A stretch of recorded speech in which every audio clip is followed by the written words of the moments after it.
ناظرین، میں ہوں آپ کی ہوسٹ عشاء رحمان اور آپ مجھے دیکھ رہے ہیں FM4K TV کے پروگرام ناز بردارے میں، جو پاکستان کا سب سے معتبر حالات حاضرہ کا پروگرام ہے۔ ویورز، اس پروگرام میں ہمیشہ کی طرح میرے سوالات کے جوابات دینے کے لیے، ان پر اپنا بے لوگ تجزیہ کرنے کے لیے میرے ساتھ اسٹوڈیو میں موجود ہوتے ہیں ہمارے ملک کے ممتاز دانشور، سینئر کالم نگار، تجزیہ کار ادریس ناز صاحب۔ السلام علیکم سر۔ وعلیکم السلام سر، نہایت معتبر ذرائع سے یہ معلومات مل رہی ہیں کہ عمران خان صاحب نے اپنے کچھ قریبی ساتھیوں کے ذریعے سے جنرل قمر جاوید باجوہ صاحب کو ایک پیغام بھجوایا کہ وہ ان سے ملنے کی خواہش رکھتے ہیں، لیکن جنرل باجوہ صاحب نے صاف انکار کر دیا ملنے سے۔ کہا جاتا ہے اور سوچنے کی بات یہ ہے کہ پہلے سیاسی پارٹیاں خود فوج کو اپنے ساتھ جو ہے وہ مداخلت کرنے میں مجبور کرتی ہیں، اور جب فوج ان چیزوں میں سیاست میں مداخلت کرتی ہے تو پھر شور مچا دیتے ہیں، وویلا کرتے ہیں کہ فوج جو ہے وہ سیاست میں مداخلت کر رہی ہے۔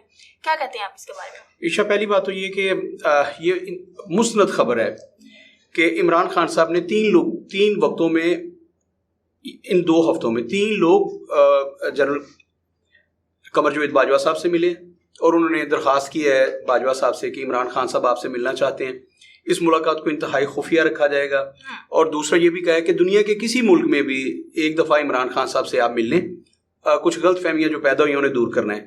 پہلی بات تو یہ وہ غلط فہمیاں کیا، ہم اس پہ بات کریں گے۔ عمران خان صاحب کے آپ کو پتہ ہے نا کہ قریبی تعلقات ہیں جو اس وقت کور کمانڈر ہیں ہمارے پشاور کے۔ عمران خان صاحب چاہتے تھے کہ وقت سے پہلے قمر جاوید باجوہ صاحب کو رخصت کر دیا جائے اور ان کی جگہ پر چیف آف آرمی اسٹاف انہیں بنا دیا جائے۔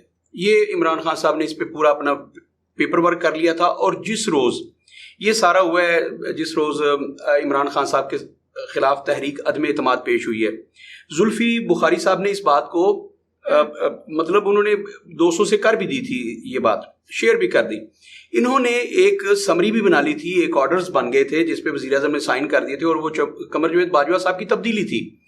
تو زلفی بخاری صاحب نے اسی دن عمران خان صاحب سے کہا، انہوں نے کہا کہ خان صاحب آپ اتنا بڑا سٹیپ نہ لیں، آپ کو پتہ ہے کہ ایک دفعہ پہلے بھی ایسا ایڈونچر ہوتا اور میاں صاحب آج تک بھگت رہے ہیں اس کو۔ آپ کو پتہ ہے نا جب 12 اکتوبر 1999 کو یہ پریکٹس کی تھی کہ چیف آف آرمی اسٹاف کی رضامندی کے بغیر جنرل ضیاء الدین بٹ صاحب کو بیجز لگ گئے تھے، چیف آف آرمی اسٹاف بنا دیا گیا تھا، تو اس کے بعد کیا ہوا؟ خیر انہوں نے کہا جی آپ یہ پریکٹس نہ کریں، اس کو اچھا نہیں سمجھا جائے گا اور خان صاحب یہ آپ کو بھگتنا پڑے گا۔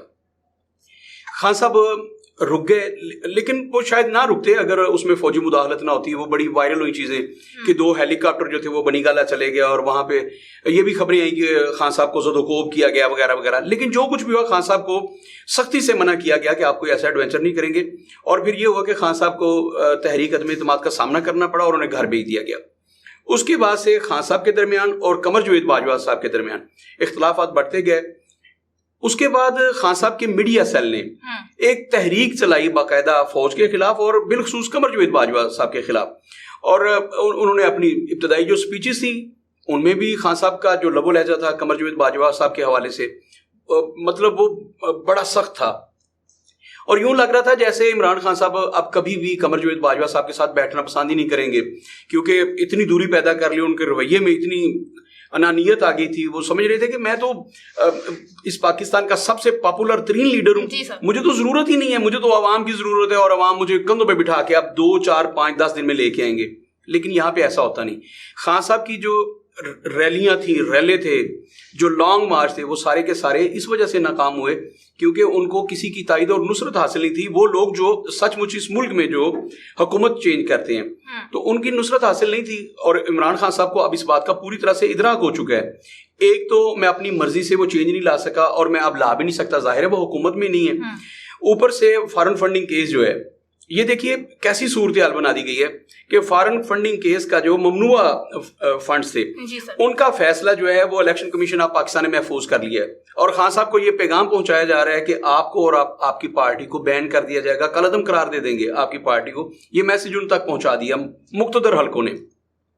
اس وقت خان صاحب یہ سوچ رہے ہیں کہ اگر میری ایک ملاقات ہو جاتی ہے تو میں بہت ساری غلط فہمیاں دور کر دوں، اور فارن فنڈنگ کیس جو ہے اس میں جو فیصلہ محفوظ کیا ہے، ابھی محفوظ ہمارے ملک میں یاد رکھیے گا محفوظ فیصلے جو ہوتے ہیں وہ 100 سال بھی محفوظ رہ سکتے ہیں، کیونکہ ایسے ہمارے پاس فریزر ہیں نا، ہمارے پاس ایسی تجوریاں ہیں جن میں ہم مدتوں ایسے فیصلے محفوظ رکھ سکتے ہیں۔ وہ فیصلے محفوظ ہوتے ہیں، غیر محفوظ نہیں ہوتے۔ تو وہ جو فیصلہ ہے، اتنا بڑا فیصلہ، وہ جن ہاتھوں میں انہوں نے محفوظ کر لیا اور وہ غیر محفوظ نہیں ہے، کیونکہ اس پہ آپ کی سب سے طاقتور ایجنسی جو ہے اس کا پیرا ہے. اچھا, تو عمران خان صاحب سمجھتے ہیں کہ اگر میری قمر جاوید باجوہ صاحب سے ایک ملاقات ہو جاتی ہے تو میں غلط فہمیاں دور کر دیتا ہوں اور وہ فیصلہ جو ہے میری پارٹی بہن نہ ہو. ٹھیک ہے, میں اگلے سال الیکشن لڑنے کے لیے تیار ہوں, میں عوام کے پاس جاؤں گا, جو بھی فیصلہ دے عوام دے, لیکن ایسا کچھ ایڈوینچر نہ کیا جائے. لیکن یہ دوریاں اتنی بڑھ چکی ہیں اور اس پہ ہم ایکسکلوسیو پروگرام بھی کرنا چاہتے ہیں, لیکن آپ نے یہ سوال کر دیا. تو ایشا یہ ہے کہ اس وقت قمر جاوید باجوہ صاحب یہ اوپنلی اور عمران خان صاحب ایک پیج پہ نہیں ہیں, ان کے درمیان شدید اختلافات ہیں. باجوہ صاحب کسی صورت بھی, اور میں ایک نام تو بتا دیتا ہوں, اس سلسلے میں شیر رشید صاحب نے اپنا پورا زور لگایا ہے, اس سلسلے میں پورا زور لگایا شاہ محمود قریشی نے, اور اس سلسلے میں پورا زور لگایا انہوں نے چوری نثار کو بھی اس سلسلے میں استعمال کیا. باقی خان صاحب کے قریبی لوگ ہیں جنہوں نے اس سلسلے میں بڑی مشقت کی ہے, بڑی محنت کی ہے, لیکن قمر جاوید باجوہ صاحب نے کسی ایک ہی بات ماننے سے انکار کر دیا اور وہ خان صاحب کے ساتھ اب بیٹھنے کو تیار نہیں ہے. اب خان صاحب کے پاس جو ہے ایک ہی فورم ہے, وہ ہے پاکستان کے عوام. اس میں کوئی شبہ نہیں ہے کہ پاکستانی عوام نے خان صاحب کو بہت عزت دی ہے, بڑی محبت دی ہے. جب بھی خان صاحب نے عوام کو کال دی ہے, عوام ان کی کال پہ اٹھے ہیں. لیکن یہ پچھلے کچھ دنوں سے ہمیں نظر آ رہا ہے, چند ہفتوں سے, کہ خان صاحب پاکستان کی تاریخ میں سب سے بڑی مہنگائی ہوئی ہے. اس سے پہلے کبھی بھی 2 ہفتوں میں اس قدر مہنگائی نہیں ہوئی کہ 2 ہفتوں میں اب ڈالر جو ہے وہ آسمان کو چھو لے. پیٹرول جو ہے اس کی قیمتوں میں 60 روپے تو یکمشت اضافہ ہو گیا نا, 30 روپے کر کے. اب یہ ہے کہ اس یکم کو, یعنی کہ کل یکم ہے, اور یکم سے کل تو 30 ہے غالباً, پرسوں سے ایک تو بجلی کی لوڈ شیڈنگ جو ہے 3 دن سے تو شدید کر دی گئی, اور یکم سے اب تو شہباز شریف صاحب کا بیانیہ آ گیا. آج انہوں نے بھی اسٹیٹمنٹ دے دی کہ جولائی میں عوام کو شدید لوڈ شیڈنگ کا سامنا کرنا پڑے گا. مفتاح اسماعیل صاحب نے کہہ دیا کہ پیٹرول پمپ بھی گرایا جائے گا, پیٹرول بھی ہم مہنگا کر رہے ہیں. اس ساری صورتحال میں اس کے باوجود لوگ جو ہے عمران خان صاحب کی کال پہ اس طرح سے نہیں نکلے جیسے خان صاحب کو اس بات کا یقین تھا کہ لوگ سڑکوں پہ آ جائیں گے, روڈز بلاک ہو جائیں گے, حکومت کے لیے ایک لمحہ گزارنا مشکل ہو جائے گا. اور جو کہہ رہے تھے کہ نیوٹرلز رہیں, اب نیوٹرل اس معاملے میں نہ آئے. خان صاحب کی یہ سپیچز تھیں کہ اب آپ کو آنے کی سیاست میں ضرورت نہیں ہے, آپ نہ آئیں, میں دیکھوں گا, معاملہ دیکھوں گا, میرے ساتھ عوام کی طاقت ہے. اور وہ سمجھتے تھے یہ ایران نہیں ہے. خان صاحب کو یہ سمجھنا چاہیے, ایران میں ایسے ہوا تھا کہ انہوں نے پبلک کی طاقت سے رضا شاہ پہلوی کو وہاں سے نکالا. آپ کو پتہ ہے نا, وہ پہلے بھی میں نے واقعہ بتایا تھا کہ جب امام خمینی اترے تھے تہران ایئرپورٹ پر, تو ان کی گاڑی کو لوگوں نے, وہ اترے ہیں, انہوں نے 2 سجدے کیے ہیں زمین پہ, تہران کی سرزمین پہ, ایران کی سرزمین پر. اس کے بعد خمینی جب گاڑی میں بیٹھے ہیں تو گاڑی جو ہے اس نے 15 سے 20 فٹ کا سفر صرف کیا ہوگا سڑک پہ. اس کے بعد لوگوں نے اسے اپنی ہتھیلیوں میں اٹھا لیا تھا, اور وہ تہران ایئرپورٹ سے ایوان صدر تک لوگوں کی ہتھیلیوں پر وہ گاڑی گئی تھی. تو خان صاحب کو بالکل یہی تھا کہ میرے پاس بھی عوام کی وہ طاقت ہے, بینظیر کے پاس جو عوام کی طاقت تھی 88 میں, 85 میں, اس سے زیادہ طاقت میرے پاس ہے, اور حالات چینج ہو چکے ہیں, یوتھ میرے ساتھ ہے, اور میں مطلب ایسے نکلوں گا جب تو ہم نے جانا ہے اور حکومت نے بکھلا کے حکومت چھوڑ کے بھاگ جانا ہے. اب وہ حالات نہیں ہے. ایک تو خان صاحب کو اب اس بات کی سمجھ آ گئی. اور جو دوسرا آپ کے سوال کا حصہ تھا کہ ہمارے سیاستدان خود ہی تو جب ایسی مشکل پیش آتی ہے تو گیٹ نمبر 4 پہ جا کے کھڑے ہو جاتے ہیں اور وہاں جا کے بیل دبا دیتے ہیں, جناب کہ ہم آپ سے ملنا چاہتے ہیں, آپ تشریف لائیں, ہمیں وقت دیں. اور اس کے بعد پھر یہ ویلا کرتے ہیں کہ پاکستان کی سیاست جو ہے اس میں فوجی مداخلت بہت زیادہ ہے. عشاء پہلے دن سے لے کر آپ میاں نواز شریف صاحب کی اور محترمہ بینظیر بھٹو کی جو چپکلش تھی اس میں دیکھیے وہ کون لوگ تھے جو ان کا آ کے کمپرومائز کروایا کرتے تھے. اس وقت جرنیل نہیں تھے, 2 جرنیل ایسے تھے جنہوں نے 2 دفعہ ان کا, وحید کاکڑ بھی تھے نا جنہوں نے راتوں رات ان کا کمپرومائز کروایا تھا, اور انہوں نے کہا تھا کہ آپ اپنا ٹینیور پورا کریں, لیکن نہیں ہو سکا. انہوں نے ایگریمنٹ بھی کروایا, لیکن پھر بھی یہ لوگ کبھی بھی 3 ساڑھے 3 سال 2.5 سال سے زیادہ حکومت نہیں کر سکے تھے. اس کی وجہ کہ کوئی بھی جب اقتدار سے باہر ہوتا ہے تو اس سے جیسے مچھلی پانی سے باہر آ جاتی ہے. ہمارے سیاستدانوں کی کیفیت ایسی ہوتی ہے کہ اقتدار کے بعد بغیر یہ زندہ ہی نہیں رہ سکتے. کسی میں صبر نہیں ہوتا کہ میں 5 سال صبر کروں.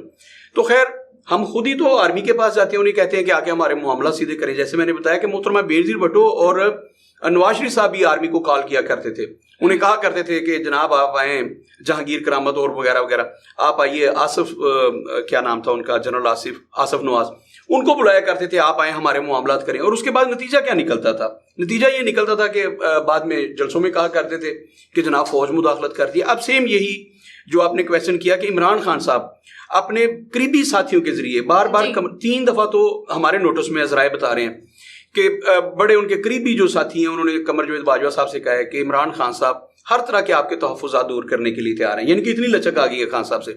تو وہ دنیا کے کسی ملک میں بھی, آپ پاکستان میں نہیں بیٹھنا چاہتے, ایک تو اس ملاقات کو انتہائی خفیہ رکھا جائے گا. یاد رکھیے گا یہ ملاقاتیں کبھی خفیہ نہیں ہوتی. ابھی رابطہ ہوا ہے اور یہ بات وائرل ہو گئی ہے, اگر آپ تک پہنچ گئی ہے, آپ کے سورسز نے آپ تک پہنچا دی ہے, تو پاکستان میں اور بھی بہت طاقتور صحافی ہیں, ان کے علم میں یہ بات نہیں ہے. یاد رکھیے گا یہ دنیا کے کسی کونے بھی ملاقات ہو, ایک تو یہ ملاقات خفیہ رہ نہیں سکتی, اس نے اوپن ہونا ہی ہونا تھا. بہت طاقتور ایجنسیاں ہیں, آپ کے صحافیوں کی بہت طاقتور ہیں, آپ کے سورسز بہت زیادہ ہیں, تو کوئی بھی ملاقات. اور دوسری بات یہ کہ جو خان صاحب کے انتہائی قریبی ساتھی ہیں, خان صاحب کو اس بات کا علم نہیں ہے, ان کو زیادہ علم ہے. آپ کو پتا ہے کہ خان صاحب کے انتہائی قریبی ساتھی وہی تو ایجنسیوں کے لوگ ہیں بابا. تو یہ کیسے ہو سکتا ہے کہ آپ کی کوئی بھی خبر جو ہے.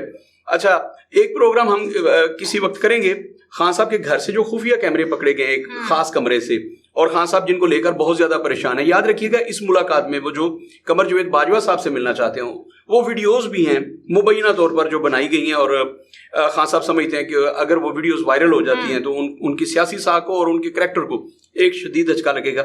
باہر کیا مختصر ترین بات یہ ہے کہ خان صاحب نے یہ ایک عبرت کا مقام ہے. ہم پہلے دن سے یہ کہہ رہے تھے نا کہ نواز شریف سے آرمی سب سے زیادہ جو کمفرٹیبل تھی کسی بندے کے ساتھ کام کر کے, وہ نواز شریف تھا. نواز شریف صاحب کے ساتھ بڑی کمفرٹیبل کیونکہ انہوں نے 32-33 سال جو ہے نواز شریف نے ان کی گود میں گزارے تھے, تو بڑے کمفرٹیبل تھے آرمی ان کے ساتھ کہ یہ بندہ جو ہے ہمارے لیے بڑا سوٹیبل ہے, ہماری بات مانتا ہے. اور وہ سمجھتے تھے کہ مسلم لیگ جو ہے یہ ایک طرح سے آرمی کی جماعت ہے, بڑے کمفرٹیبل تھے. لیکن جیسے ہی نواز شریف صاحب کا 3-4 لوگوں نے دماغ خراب کیا, انہوں نے مریم نواز شریف کا سب سے پہلے دماغ خراب کیا نا, انہیں کہا کہ آپ کے بابا تو آرمی کے سامنے لیٹ جاتے ہیں, اتنی زیادہ مداخلت ہے, سب کچھ فیصلے وہ کرتے ہیں, سارے بڑے جو ادارے ہیں ان کے سربراہ فوجیوں کو بنایا جائے, سارے سفیر ان کی مرضی سے لگایا جائیں, تو ہم لوگ کیا کرنے آئے ہیں, تو آپ اپنے بابا کو سمجھائیں. اور انہوں نے تقریریں شروع کر دی. مریم بی بی نے نواز شریف صاحب کا دماغ خراب کیا کہ آپ بابا کیا کرتے ہیں, تو پھر خلائی مخلوق والی بات ہوئی. اچھا بھائی, سب سے زیادہ تو نواز شریف کو پتا تھا نا کہ یہ لوگ کتنے طاقتور ہیں, انہوں نے ان کے خلاف تقریریں شروع کر دی. اور دھوبی گھاٹ فیصل آباد والا جلسہ تو اخیر تھا, اس میں جب میاں صاحب نے بڑی طاقت کا مظاہرہ کیا, بڑا جلسہ دے کے میاں صاحب ابل پڑے, اور انہیں یہ تھا کہ عوامی طاقت میرے ساتھ ہے, میں پاکستان کا سب سے طاقتور لیڈر ہوں, عوام میرے ساتھ ہے, تو آرمی کیا میرا کر سکتی ہے. جب انہوں نے تقریر, اس کے بعد کیا ہوا, آج میاں صاحب اپنے ملک میں نہیں آ سکتے, ٹھیک ہے, انہوں نے اپنی بیوی کا جنازہ نہیں پڑھا, اپنے باپ کا جنازہ نہیں پڑھ سکتے. بھائی آپ جب آرمی والوں سے پنگا لیتے ہیں, ان اسٹیبلشمنٹ سے آپ جب پنگا لیتے ہیں, آپ اپنے باپ کے جنازے کو کندھا نہیں دے سکتے, آپ اپنی بیوی کا آخری دیدار نہیں کر سکتے. تو خان صاحب کو یہ غلط فہمی کیسے ہوگی کہ میں ایک چیف آف آرمی اسٹاف سے اپنے معاملات خراب کر کے اس ملک میں حکومت کر سکتا ہوں, اس ملک میں رہ سکتا ہوں. تو عشاء یاد رکھیے گا, پاکستانی عوام نے تو جولائی اور اگست یہ بڑے کروشل ہیں پاکستانی عوام کے لیے. ابھی انہیں دور دور تک ریلیف نہیں ملے گا. خیر ایک پلاننگ کر رہے ہیں شہباز شریف اور نواز شریف کے اسحاق ڈار کو واپس لایا جائے اور یہ کیا جائے وہ کیا جائے, لیکن 2 مہینے ابھی جولائی اور اگست یہ تو پاکستانی عوام کے لیے کھڑے ہیں. لیکن اس کے ساتھ ساتھ میں یہ بھی بتا دوں کہ جون اور جولائی میں وہ میرے پاس وہ چڑیا نہیں ہے نا جو کہتی ہے اگلے 24 گھنٹے میں یہ ہوگا. لیکن یاد رکھیے گا کہ جون اور جولائی خان صاحب کے لیے بھی بڑے کڑے ہیں. تو ان کے لیے بڑے اس لیے اس حوالے سے کڑے ہیں کہ بڑے فیصلے آنے والے ہیں اور خان صاحب کے خلاف آنے والے ہیں. اور خان صاحب جو ہیں اس وقت اسٹیبلشمنٹ ان کے پیچھے نہیں ہے. یہ بات برملا میں کہہ دینا چاہتا ہوں کہ خان صاحب اور اسٹیبلشمنٹ ایک پیج پر نہیں ہے. اسٹیبلشمنٹ نے اپنے کاغذوں میں سے خان صاحب کو نکال دیا, ایک بات. اور دوسری بات کہ پاکستانی عوام جو ہے ان پہ اور ایٹم بم گرائے جانے والے ہیں, پیٹرول بم کی شکل میں, بجلی کے یونٹ, اور یہ سارا کچھ جو ہوگا, اور لوڈ شیڈنگ کا عذاب اتنا ہوگا کہ پاکستانی عوام بلبلا اٹھیں گے. یہ عشاء ساری صورتحال اس وقت پولیٹیکل صورتحال میں نے آپ کے سامنے رکھ دی. اور پاکستانی عوام جو ہیں جب تک یہ خاموش بیٹھے ہیں, میں یہ نہیں کہتا کہ عوام سڑکوں پہ ہیں, سوشل میڈیا بہت بڑی طاقت ہے. اگر عوام نے مہنگائی کے خلاف شدید رد عمل نہ دیا سوشل میڈیا پہ, تو جولائی اور اگست جو ہیں وہ ہمارے ملک کی تاریخ کے سب سے کروشل ترین وقت ہوگا ہماری معیشت پہ اور پاکستانی عوام پہ. اس کے لیے عوام سے اپیل ہے کہ وہ ذرا سوشل میڈیا پہ آئیں, کم از کم وہاں تو. اچھا یاد رکھیے گا, مہنگائی صرف پی ٹی آئی والوں کے لیے, پیپلز پارٹی والوں کے لیے, دوسری جماعتوں کے لیے نہیں, نون لیگ والوں کے لیے بھی اتنی مہنگائی ہونی ہے. بھائی بابا آپ کو بھی پیٹرول 300-350 روپے کا ملنا ہے, تو خدا کے لیے آپ کے بھی بجلی کے یونٹ اتنے ہی بڑھنے ہیں, پیسے اتنے دینے ہیں. تو اس معاملے میں پاکستانی عوام کو بھرپور احتجاج کرنا چاہیے اور اپنے حکمرانوں کو یہ بتانا چاہیے کہ پاکستانی عوام جو ہیں وہ مزید مہنگائی کے اور اس ظلم کے متحمل نہیں ہو سکتے. میاں صاحب سے گزارش ہے کہ ذرا ہاتھ تھولا رکھیں.